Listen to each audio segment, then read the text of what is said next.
नमस्ते NMS UP के प्यारे बच्चों। आज हम इस वीडियो में एटम यानी परमाणु के इम्पोर्टेंट एमसीक्यूज करने वाले हैं। हम इसकी पिछले वीडियो में एटम के one liners most important one liners कर चुके हैं। अगर आप पिछला वीडियो नहीं देखें तो आई बटन पर क्लिक कर प्लेलिस्ट में देख सकते हैं। परमाणु की जो मूल और परिभाषा हैं उन पर बात करते हैं।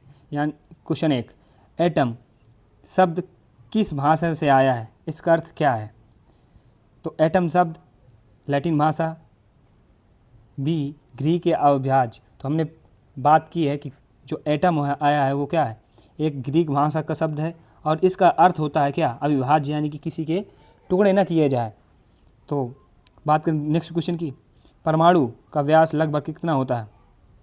परमाणु का व्यास ए 10⁻⁻6 मीटर, बी 10⁻⁻8 मीटर, सी 10⁻⁻10 मीटर, डी 10⁻⁻12 मीटर। तो इसका राइट आंसर होने वाला है 10⁻⁻10 मीटर, यानी कि ऑप्शन सी। बात करें नेक्स्ट क्वेश्चन की, सामान्य यानी कि उदासीन परमाणु में क्या होता है? जो उदासीन परमाणु होता है तो उसमें क्या होता है, इलेक्ट्रॉन और प्रोटॉन की संख्या क्या होती है, समान होती है, यानी कि ऑप्शन सी क्या होगा, करेक्ट आंसर होगा। बात करें डाल्टन ने अपना परमाणु सिद्धांत कब प्रस्तुत किया? तो याद रखना, डाल्टन ने अपना परमाणु सिद्धांत 1808 में प्रतिपादित किया था। बात करें नेक्स्ट क्वेश्चन की, तो डाल्टन के अनुसार परमाणु के बारे में कौन सा कथन सही है, नहीं सही है? तो पहला ए, परमाणु विभाज्य है, परमाणु ना बनाया जा सकता ना ही नष्ट किया जा सकता है। अलग अलग तत्वों के परमाणु समान होते हैं, परमाणु अवेशित होते हैं। तो डाल्टन के अनुसार परमाणु के बारे में कौन सा कथन सही है, यानी तो सही बताना है हमें। तो क्या होता है, परमाणु ने बताया था कि परमाणु ना बनाया जा सकता ना ही नष्ट किया जा सकता, यानी कि ऑप्शन क्या होगा, बी द करेक्ट आंसर।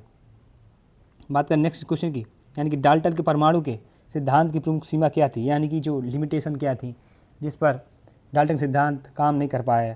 तो ऑप्शन ए, परमाणु भार नहीं बता पाया, ऑप्शन बी, समस्थानिक और आयन की व्याख्या नहीं की, ऑप्शन सी, इलेक्ट्रॉन की जानकारी नहीं दी, ऑप्शन डी, रासायनिक बंध की नहीं समझाया।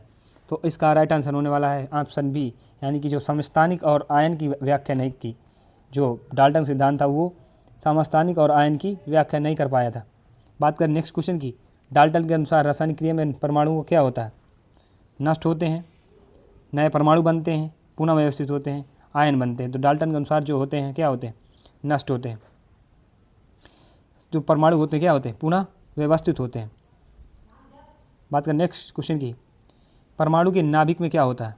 तो परमाणु के नाभिक में प्रोटॉन और न्यूट्रॉन भरे हुए होते हैं।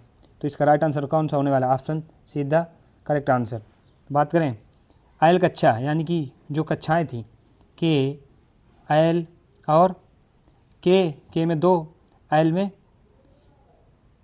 8 और एम में 18 इलेक्ट्रॉन्स होते हैं, और हमने आयन की भी बात की थी, आयन में 36 इलेक्ट्रॉन होते हैं। तो इसमें पूछ रहा क्या, आयन में कितने इलेक्ट्रॉन आ सकते हैं? तो आयन में कितने इलेक्ट्रॉन आ सकते हैं, 8 इलेक्ट्रॉन आ सकते हैं।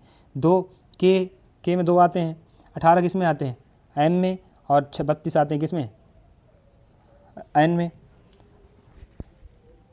ऑप्शन नेक्स्ट क्वेश्चन की, 2n² सूत्र में जो n बराबर 3 है, यानी कि m जो कक्षा है के लिए अधिकतम इलेक्ट्रॉन कितने होंगे, यानी कि n बराबर क्या है 3, जो 2n² करेंगे तो 2n का मान कितना है, 3 दी है, 3 का स्क्वायर करेंगे, 3 का वर्ग कितना होता है 9, तो 2 गुणे 9, तो ऑप्शन कितना होगा, 9 दूनी 18, कितना सही होगा, option see the correct answer.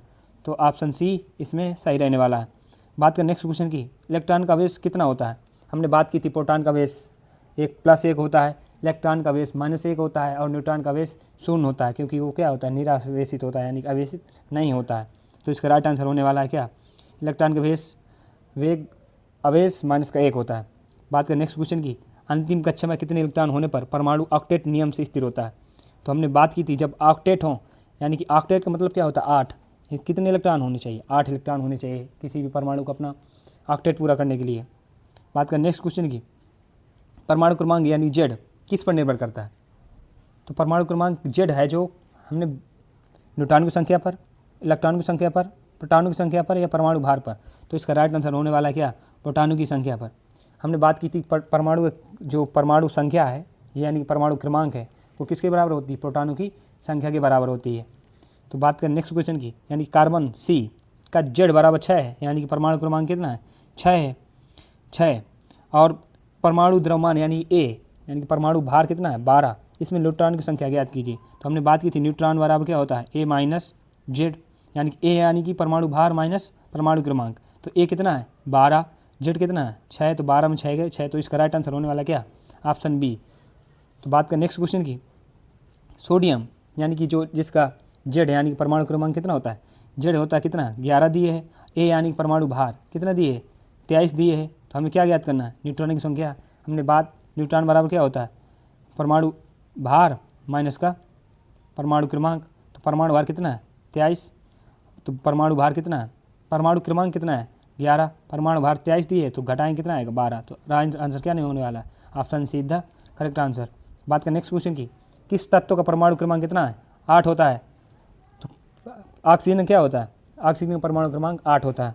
बात करें समस्थानिक की, तो समस्थानिक क्या होते हैं? यानी कि आइसोटोप। हमने बात की थी किसी भी परमाणु के परमाणु क्रमांक तो क्या हो? समान हो, लेकिन क्या है? परमाणु द्रव्यमान यानी परमाणु भार क्या हो? असमान हो, तो उसे कहते हैं समस्थानिक।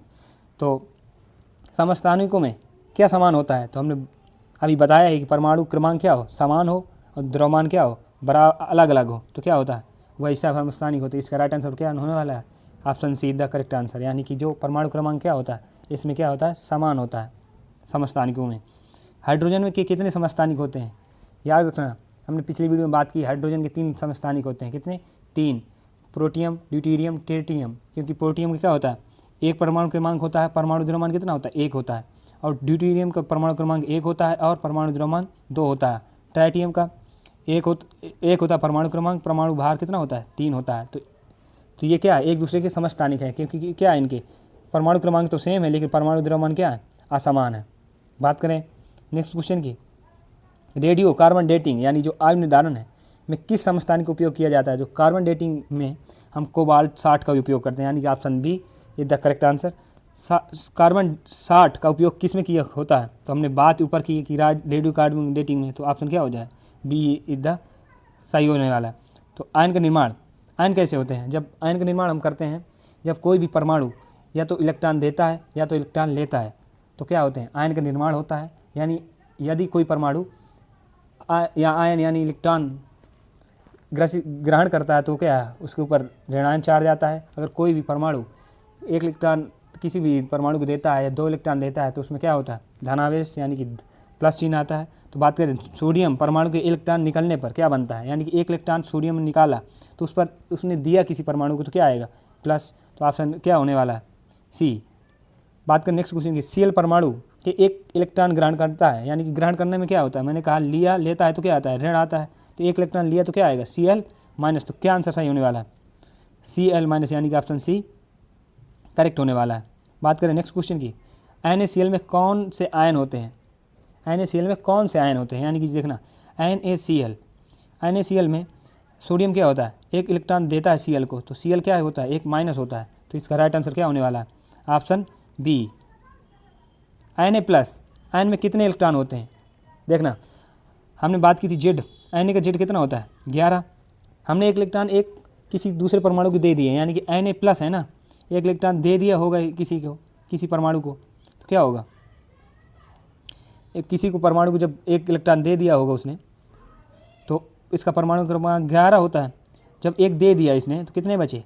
सिर्फ 10 बचे। तो ऑप्शन क्या होने वाला है? बी होता है। अगर मैं कह दूं ऐसे एक सवाल, जैसे Cl- का परमाणु क्रमांक क्या होगा? Cl- का परमाणु क्रमांक, तो हम पता है कि Cl का कितना होता है परमाणु क्रमांक? Z होता है कितना? 17। एक इसने लिया तो एक और इलेक्ट्रॉन बढ़ गए होंगे, तो कितना हो जाएगा? Z इसके इलेक्ट्रॉन की संख्या कितनी हो जाएगी? 18 हो जाएगी। तो अगर क्लोरीन का पूछे, यानी कि Cl का पूछे, तो उसमें इलेक्ट्रॉन की संख्या 18 होगी। अगर सोडियम को पूछे तो उसमें इलेक्ट्रॉन की संख्या कितनी होगी? 10 होने वाली है, क्योंकि सोडियम क्या आता है? एक इलेक्ट्रॉन देता है और क्लोरीन एक इलेक्ट्रॉन लेता है। इलेक्ट्रॉन पाने पर कौन सा आयन आता है? अभी बात की, जब कोई परमाणु इलेक्ट्रॉन देता है तो देने में क्या आता है? यानी कि धनायन, और लेने में क्या आता है? ऋणायन, यानी क्या? अनायन आएगा, यानी कि ऑप्शन बी सही हो जाएगा। संयुक्तता यानी कि वैलेंसी, बात करें ऑक्सीजन की संयुक्तता कितनी होती है?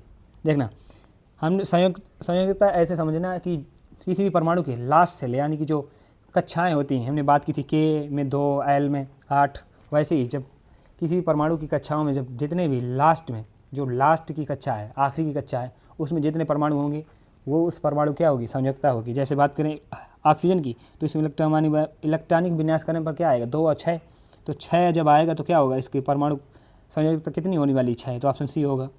कार्बन सी की संयोजकता कितनी है, यानी कार्बन की संयोजकता कितनी है, इसका इलेक्ट्रॉनिक विन्यास करने पर क्या आएगा, 2 और 4। जब 2 और 4 आएगा तो क्या होगा, लास्ट सेल में क्या है, 4 है, यानी कि लास्ट कक्षा में क्या आने वाला है, 4, तो इसकी क्या होने वाली संयोजकता, 4 होने वाली है। बात करें नेक्स्ट क्वेश्चन की, आर्गन की संयोजकता कितनी है, देखना इसमें इलेक्ट्रॉनिक विन्यास करने पर क्या आएगा, 2, 8, 8, यानी कि ऑक्टेट क्या है, पूरा है। तो जब कोई भी ऑक्टेट पूरा होता है तो उसकी संयोजकता कितनी होती है, 0 होती है। तो इसका राइट आंसर क्या होने वाला है, ए। कोई भी परमाणु ऑक्टेट पूरा करने के लिए तो क्या करता है, वैलेंसी बनाता है, यानी कि संयोजकता बनाता है। जब उसका ऑक्टेट पूरा होगा तो क्या होगा, उसका संयोजकता 0 रहने वाली है। बात करें अंतिम कक्षा में 7 इलेक्ट्रॉन हो तो संयोजकता कितनी होगी, जब अंतिम कक्षा में 7 इलेक्ट्रॉन हो तो कितनी होगी, 7 रहने वाली है। नाइट्रोजन की संयोजकता कितनी है, इलेक्ट्रॉनिक विन्यास कितना होता है, 2 और 5, तो इसकी इलेक्ट्रॉनिक विन्यास करने पर कितनी संयोजकता होगी, 5। बात करें आज की इस वीडियो में इतना ही। अगला वीडियो मंडे यानी कि सोमवार को शाम 8 बजे आपको मिलेगा। अगर आप हमारे टेलीग्राम व्हाट्सएप चैनल में नहीं जुड़े तो कृपया जुड़ जाइए, क्योंकि हम जल्द ही, कल संडे है तो कल हम टेस्ट लेने वाले हैं, तो ज्वाइन करना ना भूलिएगा शाम 8 बजे। जय हिंद।